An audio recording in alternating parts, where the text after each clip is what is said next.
based on experience nih Kak, kita kan kakak pernah menjuarai ini. Kakak dulu pernah ambil tema apa nih untuk storytelling yang kakak menangin ini? Kalau storytelling kan yang kayak bilang tadi tuh pembawaannya tuh fun, ceritanya beda-beda gitu. Jadi setiap untuk nasional kan kita kemarin disuruh buat cerita, kalau bisa cerita original kita sendiri yang buat. Nah, proses pembuatan cerita itu menurut aku asik. Kayak kita berimajinasi, mau cerita apa ya gitu. Oh, abis ini ceritanya gimana ya, gimana kita harus datang dengan cerita yang bikin orang benar-benar oh gini nih ceritanya gitu, tapi nggak ketebak gitu. It was odd for someone standing at the edge of a bridge in the middle of the day. But the way she was trembling and sobbing so hard, something must have happened to her. Do you guys wonder what happened? Listen to my story with the title of Air Mare. Well, it was named as a river at Balike, North Sumatra. But before we go to the story, let's go back to all the events that started it all. Nah, untuk openingnya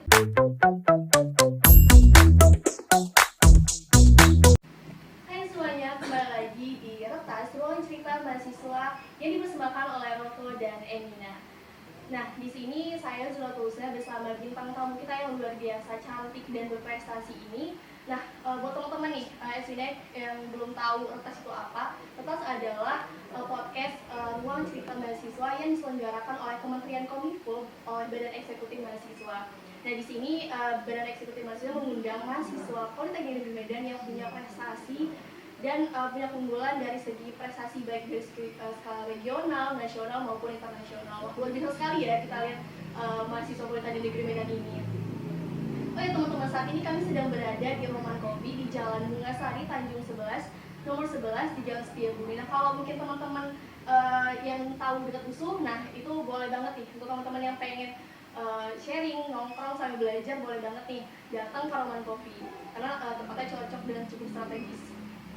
Nah, oke nih teman-teman, boleh tetap stay sampai akhir karena nanti bakal ada kuis yang mendapatkan hadiah untuk teman-teman yang bisa menjawab kuis dari kita. Oke, mungkin langsung aja nih ya, kita sharing-sharing bersama bintang tamu kita yang luar biasa yang sudah hadir di depan kita semua. Di sini ada Kak Angelin Sirait. Mungkin aku mau say hello dulu ke Kak Angelin. Halo Kak Angelin. Hai. Nah, apa kabarnya nih Kak? sehat. Oke. Wah, teman-teman, Kak Angelin ini adalah mahasiswa Polmed yang pernah menjuarai lomba storytelling di Politeknik Negeri Semarang di acara National Polytechnic English Olympic atau disingkat dengan NPO. Wah, based on experience nih Kak, kita kan kakak pernah menjuarai ini. Kakak dulu pernah ambil tema apa nih untuk storytelling yang kakak menangin ini? Waktu yang dimenangin kemarin itu kami dikasih untuk prelim. Kalau nggak salah itu kalau waktu prelim itu ada dikasih dua tema.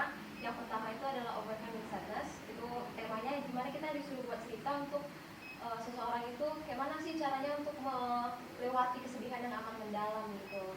Yang satu lagi itu adalah love story dari bisa dari mungkin beda, pokoknya yang ada perbedaannya lah gitu, love story antara yang ada beda-bedanya gitu. Oke, sebelum ini kayaknya aku ada yang lupa deh. Kita belum perkenalan lebih lanjut sama Kak Angelin. Mungkin boleh nih Kak kenalin dulu dari nama, terus di Polmed nih dari prodi apa, jurusan apa gitu, dan semester berapa saat ini?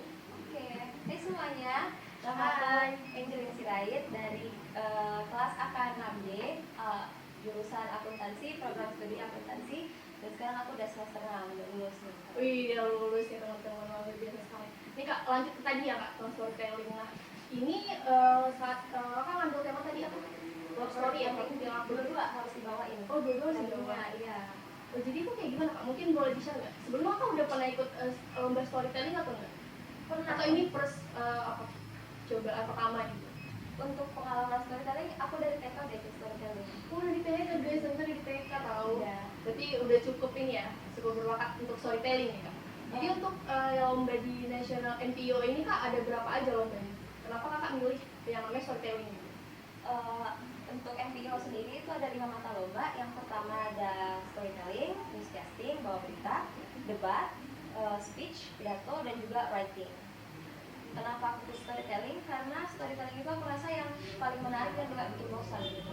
Dia santai-santai aja, enjoy gitu. Kita cerita, terus kan cerita orang tuh beda-beda. Nah kalau yang lain itu personal ya, aku kurang menguasai dan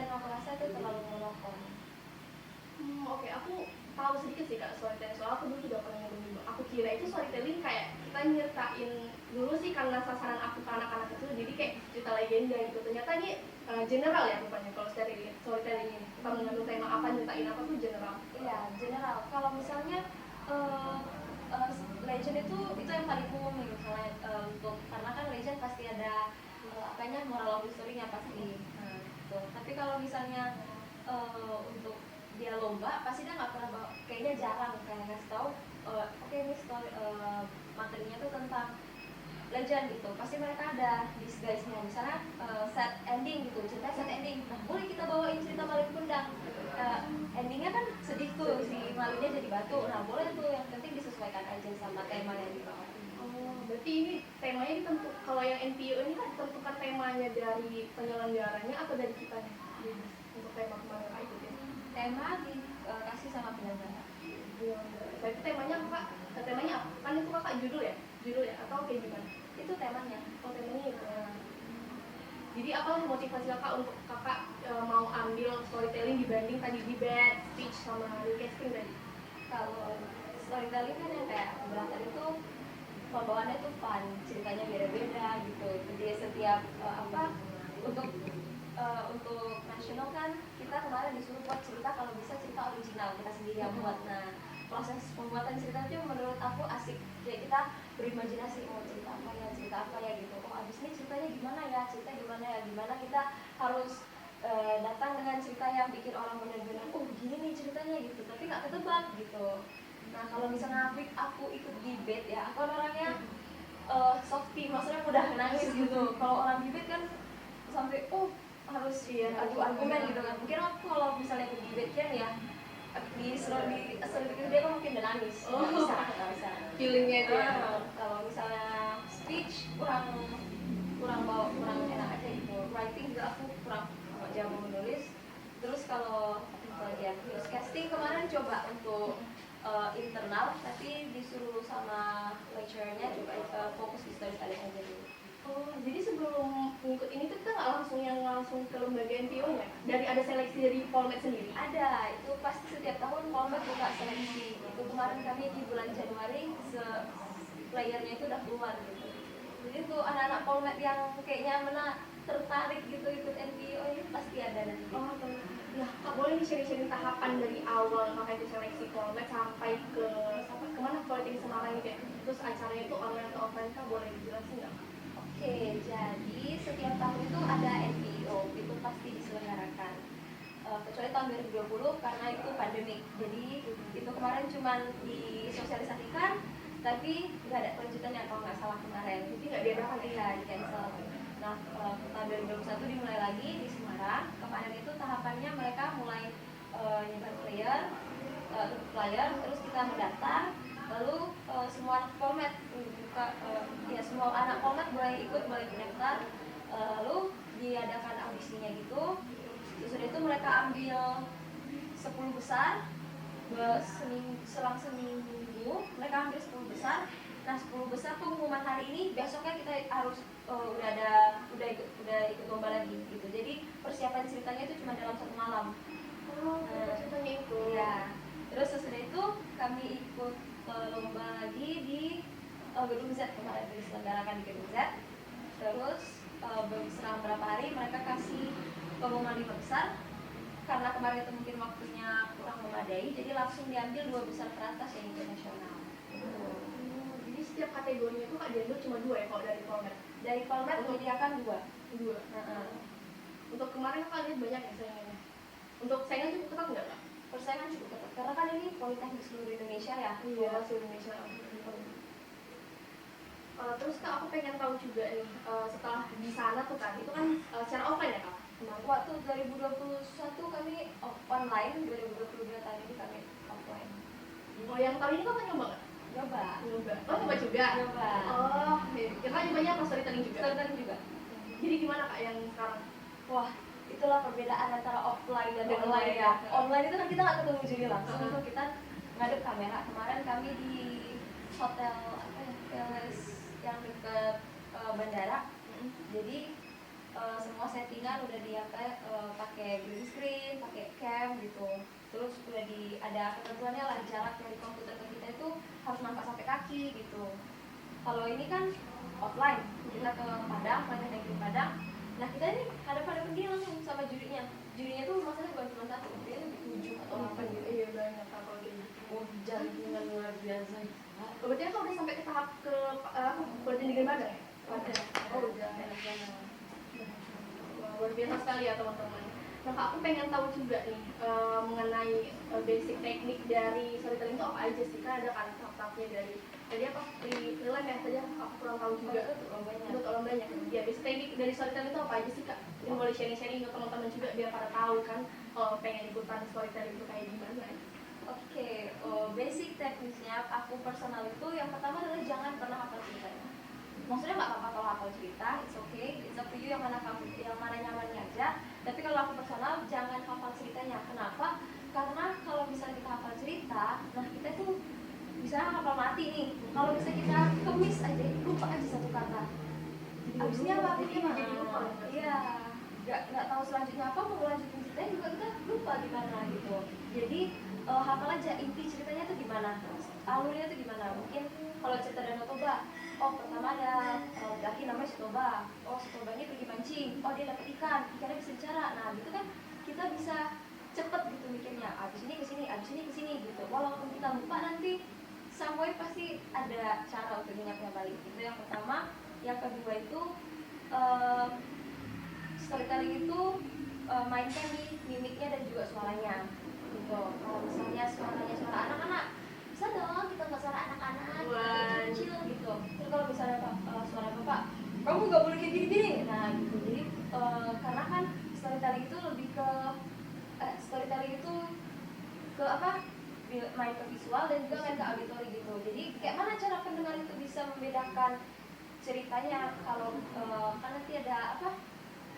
Yang ada dialog tuh, nah itu yang membuat ceritanya makin hidup gitu kan, yang pendengar juga lebih tertarik gitu. Ya, jadi cara mereka membedakan ceritanya itu ya dari suara gitu, suara karakternya gitu, sama mainkan mimik wajah gitu. Kalau misalnya sedih ya sedih, kalau misalnya gembira ya gembira gitu, kalau misalnya bingung ya bingung gitu. Sama yang ketiga adalah postur tubuh dan gerakannya. Nah kalau kita jangan banyak gerakan, cuma kita bisa menekankan ini part yang penting nih, jadi kita bisa maintain postur tubuh juga. Kalau aku personal itu sih yang penting dari storytelling. Storytelling ini kan Kak, aku pengen tanya juga nih, storytelling itu kita menceritakan kan, ada cerita yang mau kita angkat gitu kan. Nah itu perlu nggak sih Kak properti tambahan gitu? Kayak misalkan ceritain tentang apa mencontoh Ragunan gitu kan, ada properti apa gitu, batu atau apa, itu perlu nggak sih kalau untuk storytelling ini yang Kakak pernah ikutin? Oh, kalau aku pernah ikut lomba yang dari Politeknik Negeri Pariwisata di tahun 2009. Nah itu mereka membolehkan adanya properti. Jadi kalau ada boleh properti atau tidak itu tergantung penyelenggara. Nah tapi kalau yang nasional dia nggak kasih pakai properti sama sekali. Dan aku personal lebih mengajukan tidak memakai properti. Kenapa? Karena misalnya properti itu kan banyak nih, pakai ambil ini gitu kan kita nggak pegang semua tuh. Nah jadi kalau misalnya kita pakai properti itu jadi kebelah pikirannya. Kita mau cerita tapi at the same time kita harus mikir loh, mana nih properti selanjutnya, mana properti selanjutnya. Nah itu bisa, apalagi nih kalau bisa kita lomba gitu. Jadi bikin bingung kita sendiri ya? Iya. Jadi pure Kakak dari ini gestur tubuh aja gitu. Tubuh aja mainkan. Jadi Kak pas ikut lomba itu tantangannya tuh ada nggak sih selama yang Kak alami saat ada di depan apalagi di depan juri gitu kan? Itu ada nggak? Terus perbedaannya Kak ikut lomba di offline sama online tuh kayak gimana pas di acaranya itu? Waktu perbedaannya itu yang waktu itu ada di jurinya. Kalau ya kalau bisa kita offline kan kita ketemu juri langsung, online kita dari cam. Nah kalau misalnya dari cam kan nggak ada yang melihat kan, kita nggak bisa lihat pandangan bisa langsung. Iya, kita tuh harus memang straight into camera gitu. Kita nggak nengok kondisi kita tuh di mana. Jadi kita lebih lebih pede terus nggak peduli sama sekitar. Jadi fokus sama diri kita sendiri tuh, jadi lebih tahu ceritanya gimana, nggak ada distraction sama sekali. Tapi kalau waktu offline juri itu semua nengok. Ada yang pengaruh juga ya? Iya, ada yang nah gitu. Itu yang kemarin aku salahnya di situ. Waktu planning di tahun 2022 offline itu aku karena ketemu juri langsung dan dia excited ya Mak. Ngeliat aku kayak excited banget gitu kan. Jadi aku gara-gara dia excited, gara-gara ekspresinya aku jadi bingung nih sebenarnya ceritanya apa gitu. Jadi kita nggak bisa kalau misalkan fokus sama satu titik fokus aja gitu kan? Enggak, Karena kan kalau aku gitu sih, kalau aku gimana? bisa, kalau tapi lebih bagus itu malah bisa kita nanti juga public speaking ya, semuanya itu harus kena jangkauan. Lihat di sini ya, jangan lihat matanya, jangan sampai ada kontak mata lama, apalagi lama itu yang bakal bikin fokus kita hilang gitu. Nah, jadi kita lihat jidatnya, jadi seolah-olah kita melihat dia tapi nggak melihat pandangannya gitu. Jadi titik fokus itu jidat ya? Iya, di tengah gitu. Oke Kak, ini ada lagi yang aku mau tanyakan. Jadi Kakak menang ini kan first place storytelling novice kategori ini. Kategorinya itu ada berapa aja tuh untuk storytelling ini? Atau yang diselenggarakan di Britannic English NPO ini gitu? Nah, itu ada setiap mata lomba itu ada masternya dan ada novice-nya. Master atau novice itu kita tahu dari mana? Misalnya ini ada 70 orang yang ikut lomba. Nah, 70 orang ini semua ikut prelim. Nah, sesudah mereka masuk prelim, itu bakalan diurutin. Nilai kan dari sama juri itu. Dari kalau misalnya masuk ranking 1 sampai 10, itu bakalan masuk ke kategori master. Dari 11 sampai 20 masuk kategori novice. Nah, sesudah masuk 10 besar master sama novice, itu bakalan kita dilombain lagi. Diambil 5 besar dari masing-masing. Jadi 10 master, 10 novice, terus dilombakan lagi? Enggak. Kalau udah masuk master novice, dilombain udah menang. Oh benar. Ya. Dia kemarin juara pertama ya untuk storytelling.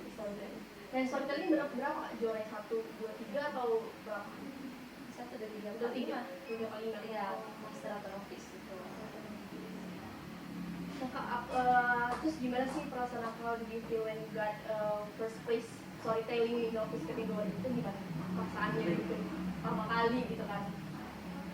Nggak nyangka sih, nggak nyangka. Karena pengen ikut NPU kan udah dari tahun sebelumnya gitu kan. Dari kakak tingkat juga dan anak ITS gitu. Ya kakak itu cerita nih pengalamannya, mereka kan ke Bali tuh tahun 2019, siapa aja nggak mau ke Bali, ya dibanding Format gitu kan. Pengen nih ke NPO nih gitu. Cuman ya gitu, kalau ada dari bayarin Format ya pasti kita haruslah mau berikan yang terbaik. Ya gitu, nggak nyangka aja gitu bisa. Berarti Kak prepare-nya itu untuk persiapan itu berapa lama? Kalau kita latihan di Format itu kira-kira ada 1 bulan kurang lebih. Oh pelatihannya juga ada? Itu Ada. dari yang di IPK Kak? Enggak, ini dari kampus memang UPT Bahasa kasih guide sama kita, kasih pelatihan sama kita. Jadi itu intens tiap hari kita latihan. Oh ya Kak, pada sekarang ini kayaknya kita butuh ini ya Kak, perlindungan yang ekstra gitu untuk wajah, untuk tubuh juga. Biasanya kan pakai sunscreen kan? Apa dulu biasa pakai sunscreen apa? Emina, oh sama berarti ya. Nah kebetulan juga nih kita ada produk Emina dari Sunbetal SPF 30 PA++. Di sini tuh ada perlindungan itu untuk wajah ya Kak. Di sini kita mungkin bisa coba. Ini teksturnya katanya ringan. Mungkin aku mau coba dulu ya Kak. Kakak boleh coba juga ya.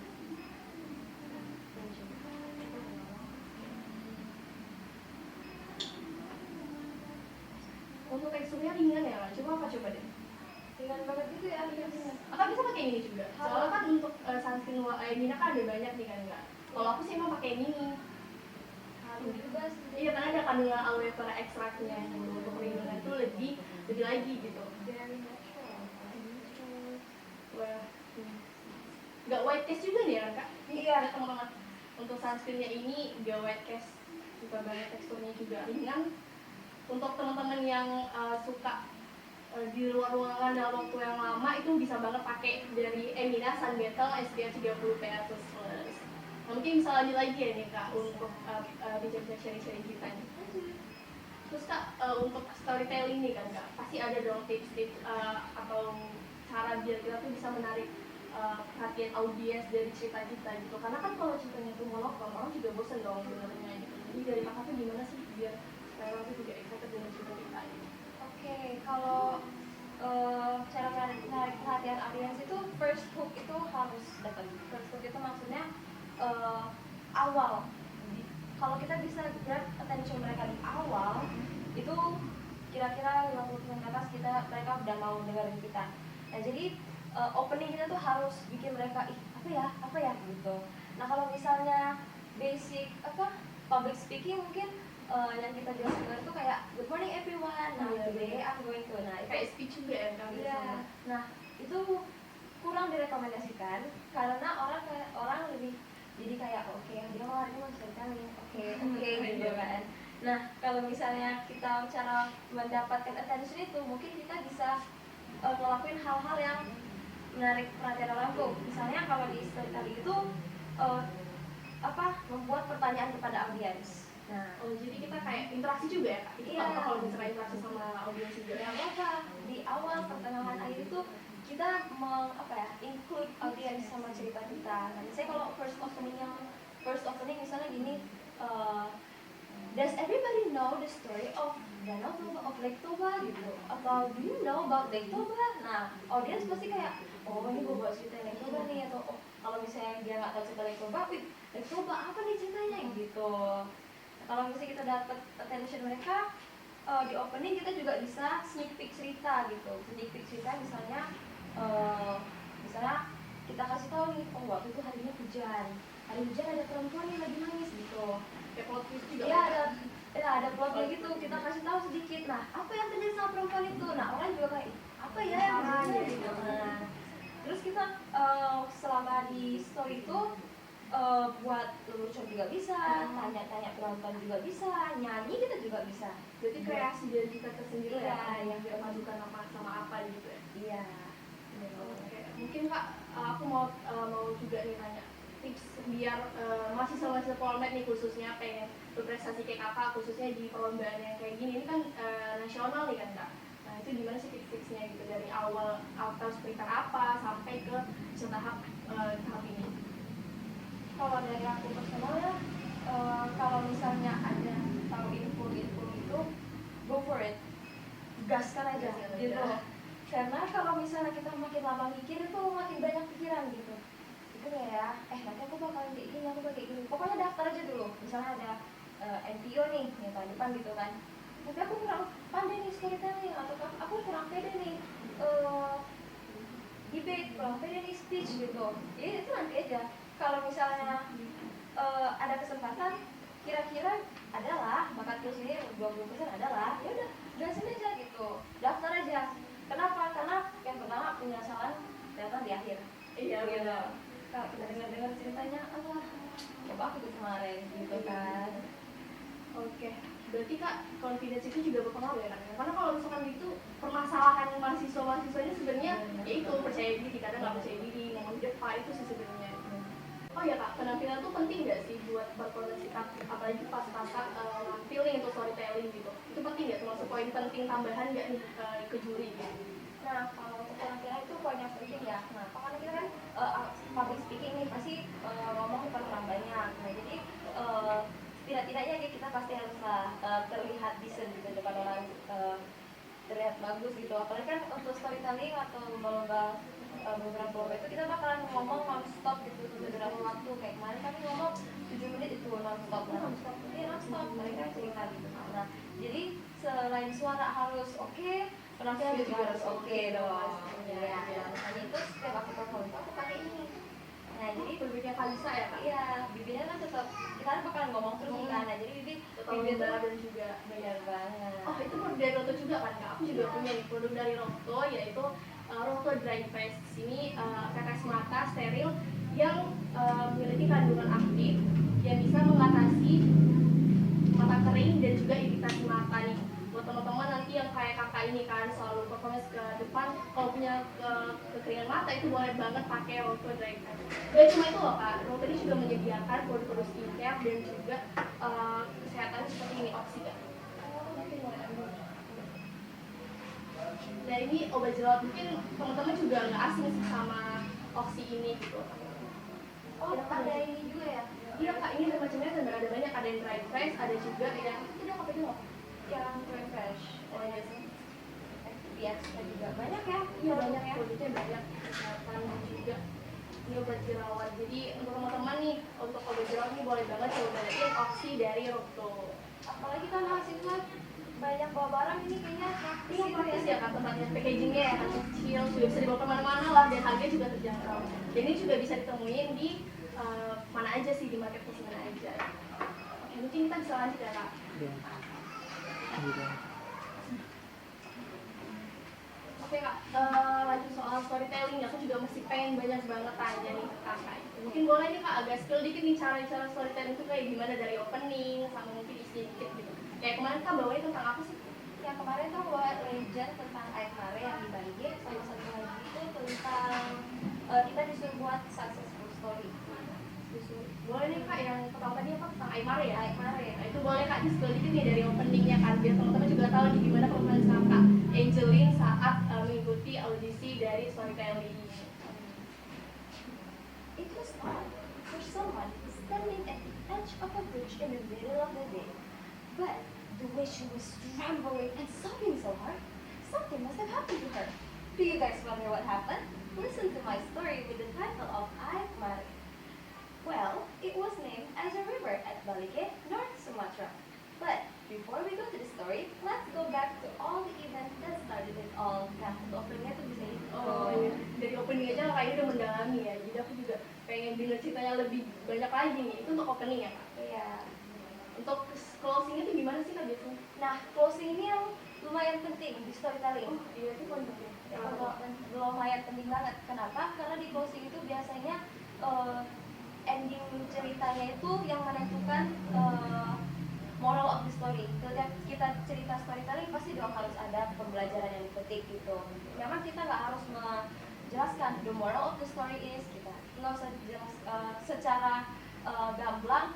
Oh ini apanya moral of the story-nya gitu. Enggak, tapi kita bisa endingnya itu sesuai dengan kita sendiri, tapi tetap memberikan penonton, membiarkan penonton untuk mengambil, iya, mengambil. Jadi Kak bagian-bagian dari storytelling itu apa aja sih Kak? Tadi kan ada moralnya, apa aja dari isi, apa aja gitu yang perlu diperhatikan. Yang pertama itu opening sama closing itu harus mengambil perhatian yang kayak tadi ya.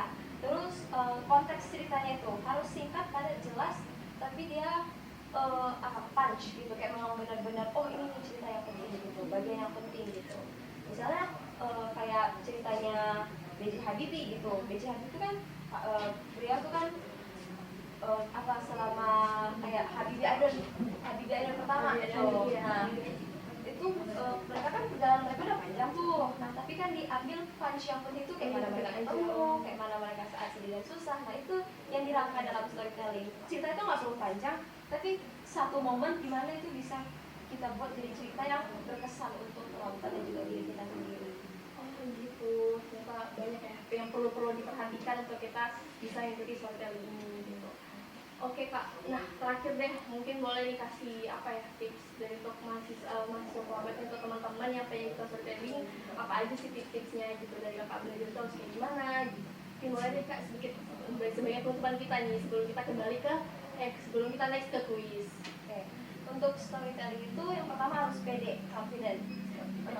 Confident is key. Kenapa?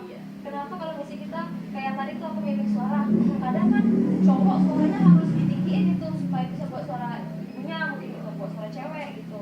Yang cewek harus perhatiin suara nih supaya bisa buat suara cowok. Nah kalau kita nggak pede, kita kayak malu, Jangan malu-malu berarti ya Kak? Iya jangan malu-malu, apalagi kan mimik itu kita harus atau kadang saya harus gitu, jangan gitu lah mimiknya. Kalau kita flat aja juga ya flat aja gitu, harus berani dan harus pede gitu.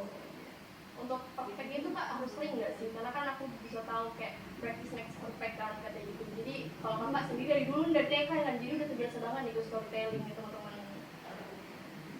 Oke nih, sangat insightful sekali ya cerita-cerita dari Kak Angelin ini tentang gimana dia bisa berjuang mendapatkan juara di lomba NPO ini atau juara pertama dari storytelling novice kategori National Polytechnic English Olympic by Politeknik Negeri Semarang ya Kak. Oke, nah kita mungkin mau kasih nih kuis ke teman-teman yang sudah nonton dari kita awal sampai akhirnya. Di sini kita kayaknya bikin berapa kuis ya Kak kira-kira? Kayaknya 2 deh, 1 dari kamu, 1 dari aku. Oh boleh banget nih, kita kasih 2 ya. Nah mungkin pertama dari aku dulu ya Kak. Oke. Kuis yang pertama itu mungkin dari aku kayaknya tentang ini aja sih Kak, nge-review dari awal kita nih mengenai how to be a great storyteller oleh Kak Angelin Sirait. Jadi nanti teman-teman yang pengen sharing untuk nge-review, boleh banget nih dijawab di DM Instagram @bempolmed lalu dikirim, dan nantinya bakal ada hadiah menarik nih untuk teman-teman yang menang atas review itu. Ada hadiahnya Oh, ya? ada dong Kak, ada. Nanti bakal diumumin nih di IG @bempolmed. Mungkin pertanyaan kedua nih, pakai hashtag kok kamu tahu sih? Nah mungkin ini boleh nih dari kakak mau ngasih pertanyaan apa nih, kuis untuk teman-teman yang udah nonton. Oke, dan aku pertanyaannya nih, kalau teman-teman perhatiin dari tadi nih ya, basic techniques yang kita ceritain di storytelling itu apa-apa aja. Kalau teman-teman perhatiin pasti tahu sih yang teman. Iya, tahu basic teknik kayak tadi di awal-awal nih, kalau teman-teman perhatiin dari awal kan Kak. Oke, berarti ada 2 kuis nih. Yang pertama review soal podcast kita pada hari ini, Retas, yang bertemakan how to be a great storyteller, dan yang kedua basic teknis dalam storytelling. Nah, jadi nanti boleh dikirim ke DM-nya Instagram @bempolmed, lalu nanti akan ada pengumuman untuk pemenangnya. Oke, nah nggak terasa ya Kak, sudah di penghujung acara. Aku juga sebenarnya pengen sharing-sharing lebih banyak lagi nih ke kakak gitu kan. Di sini terima kasih sebelumnya saya ucapkan untuk kakak yang sudah sharing-sharing ke kita semua, yang udah nambah insightful juga untuk kita semua. Dan terima kasih saya ucapkan kepada sponsor kita, Rokto dan Emina. Terima kasih untuk teman-teman yang sudah menonton dari awal sampai akhir. Terima kasih dan sampai jumpa di acara Retas selanjutnya. Nantikan video episode selanjutnya di Retas Ruang Cerita Mahasiswa yang diselenggarakan oleh Badan Eksekutif Mahasiswa Politeknik Negeri Medan.